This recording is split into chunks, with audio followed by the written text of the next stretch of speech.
नमस्कार शेतकरी मित्रांनो, फार्मर्स ब्लॉग या यूट्यूब चॅनलमध्ये तुमचं सहर्ष स्वागत आहे. तर आज आपण पाहणार आहोत कालवड ही घरच्या घरी कशी बुंदी करायची. तर व्हिडिओ चालू होण्याआधी चॅनलला सबस्क्राईब करा, लाईक करा आणि व्हिडिओ शेअर करा. चला तर मित्रांनो, आता व्हिडिओ चालू करूया. तर सर्वप्रथम आपल्याला काय करायचं, आपल्या कालवड आहे ती कमीत कमी 1 महिन्याची असावी. तर 1 महिन्याच्या कालवडीच्या डोक्यावरचे ते शिंगकळ्या आलेल्या आहेत, ते शिंगकळ्यांच्या वरती कात्रीच्या साहाय्याने व्यवस्थित त्याची केस काढून घ्यायचे आहेत. तर केस काढण्यासाठी तर तुम्ही सोबत कुणाला तरी घ्या, एकटा असताना तुम्ही हा प्रयत्न करू नका. तर व्यवस्थित ते करा. हॉर्न केअर कॅप्सूल किंवा मेडिकलमध्ये जाऊन तुम्ही शिंग जायचं मलम वगैरे जरी तुम्ही म्हटला तर ते तुम्हाला देतील. तर ते वेगवेगळ्या प्रकारचं येतं, काही कॅप्सूलमध्ये येतं, काही असं इंजेक्शन सारखं येतं. तर जे भेटेल ते तुम्ही घेऊन यायचे. वेगवेगळ्या ठिकाणी वेगवेगळं अवेलेबल होऊ शकतं. तर ते वापरताना तुम्हाला भरपूर काळजी घ्यायची आहे. तर ते ना तुम्हाला त्याने इजा झाली पाहिजे, ना त्या वासरला, ना दुसरे कुठे लागले. ते तुम्हाला बरोबर जिथे शिंगकळ्या आहेत, जिथे नवीन शिंग यायला चालू झालेले आहेत, तर त्या ठिकाणी व्यवस्थित त्या वासराला पकडून व्यवस्थित फक्त त्याच ठिकाणी लावायचं आहे. तर तुम्ही पाहू शकता. तर अतिशय काळजीपूर्वक हे करायचे.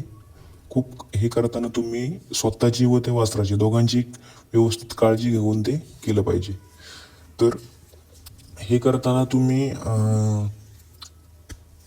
तुमच्या पशुवैद्यकाचा सुद्धा सल्ला घ्या की तुमची जी कालवड आहे ती शिंग जाळण्याच्या योग्य झाली आहे की नाही.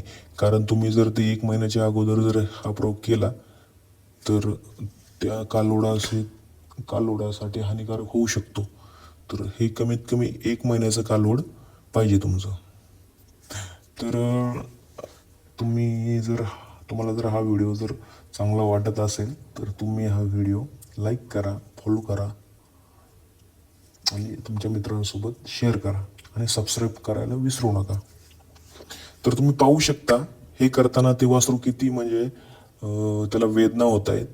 तर हे झाल्यानंतरही ते म्हणजे एकदम अस्वस्थ होते, ते उड्या मारू लागते किंवा त्याला चक्कर आल्यासारखं होतं. तर अशा परिस्थितीमध्ये तुम्हाला घाबरून जायचं नाही.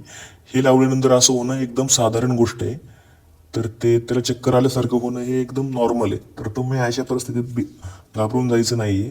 हे झाल्यानंतर ना 15 ते 20 मिनटं हे असं म्हणजे एका जागेवर बसून राहील. सुरुवातीला उड्या मारेल, नंतर नाही ते एका जागेवर बसून राहील. तर 12 तासानंतर तुम्ही हळद व तेल एकत्र मिक्स करून ते शिंगावरती लावून घ्यायचं आहे. जिथं थोडे जखमा झाल्यासारखं जे वाटते तर ते शिंगावरती लावून घ्यायचं आहे.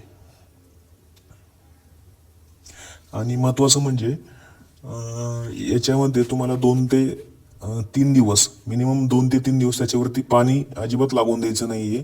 या गोष्टीची तुम्हाला दक्षता घ्यायची. जोपर्यंत ती जखम चांगली सुकत नाही तोपर्यंत त्याला पाणी लागता कामा नये.